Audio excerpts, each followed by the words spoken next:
day in the life as a West Ham fan. Today we waved goodbye to Gianluca Scamacca, literally 1 year from the day we signed him.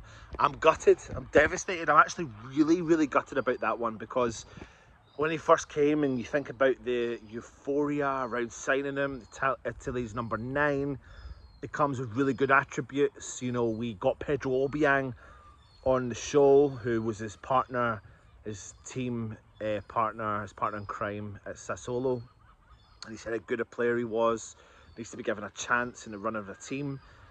And we have so much high hopes for him. We understand that players that come into West Ham and the Premier League in particular, and particularly under a Moyes system, do and may take time to gel and may take time to make an impact, and that's exactly what happened with Gianluca Scamacca. I think the failings of Gianluca Scamacca probably, in my opinion, came from day one, and that was the game against Manchester City, where he was not starting in the starting 11 and he had to hit the ground running from a place of backwards, you know, further behind than anyone else.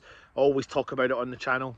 I've always spoken about Haaland and Isaac just for 2 examples, and I'm not comparing the player, I'm comparing signing the striker and playing the striker from the off, which gives you the statement of intent, and I feel like that's where we really missed the trick with Scamacca, to be honest. But he's off to Atalanta in Serie A.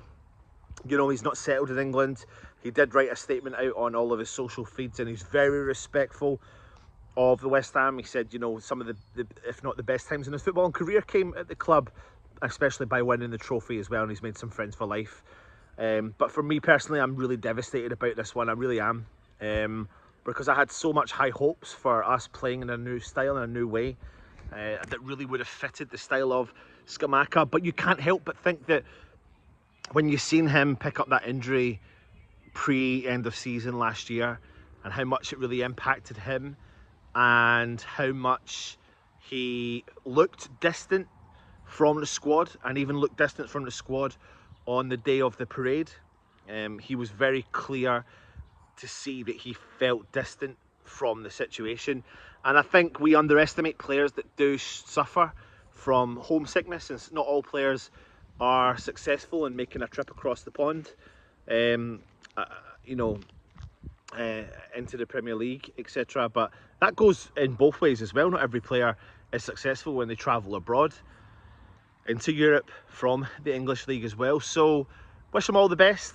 West Ham have recouped a good bit of money from this now, you know, potentially upwards of 30 million quid, including add-ons. So Atalanta are paying, you know, a reasonable fee. West Ham recouping most of the money on that one, which obviously includes add-ons, but that adds to the kitty, which obviously some of that money is now going on the Alvarez deal, which is good news, very good news from the West Ham end. So we expect hopefully that signing to take place.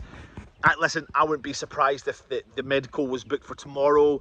You may hear him get signed tomorrow night, but West Ham are, you know, relentlessly slow in our approach for announcing players, so I could see that one potentially being announced Wednesday morning, potentially. So keep your eye out for that one, but keep your eye on the channel as well for any breaking news with regards to Alvarez signing. But other news coming out of the club this evening is that, you know, David Moyes has not given up his hope on trying to bring in Harry Maguire, and it looks like West Ham are going back in with an improved offer for Harry Maguire from Manchester United. Now, he started the pre-season friendly for them, their last game before the season starts, in the centre-half position, and rumours are saying that Moyes is really keen on bringing him in, really wants him in, and obviously is looking for leaders and is willing to up his money for someone who is Premier League proven and is also an England international. It's an interesting one because you bring him in, he changes the dynamics of how you play.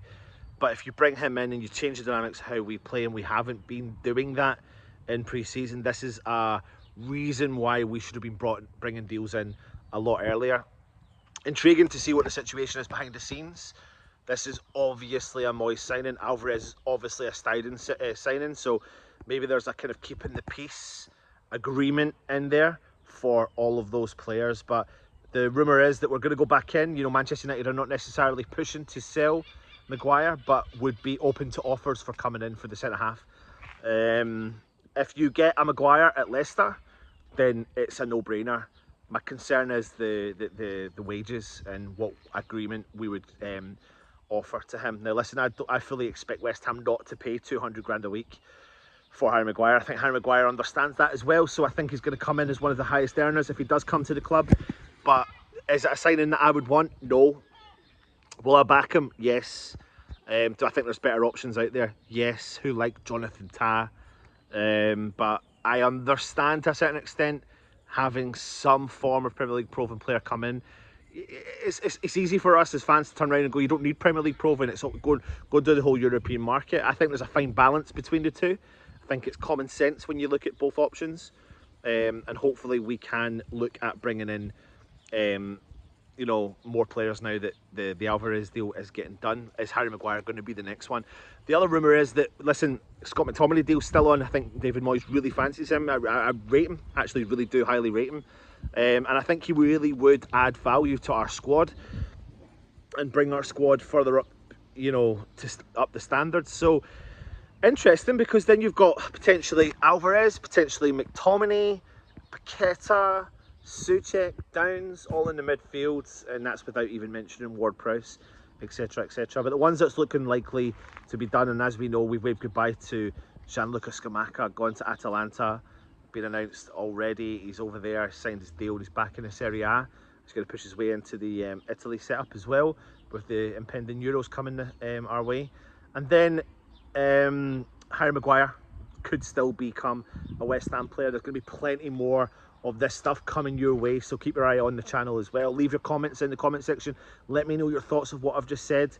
McTominay, Maguire, what do you think? Goodbye to Scamacca. What do you think? Alvarez coming in. What do you think as well? Hit the thumbs up.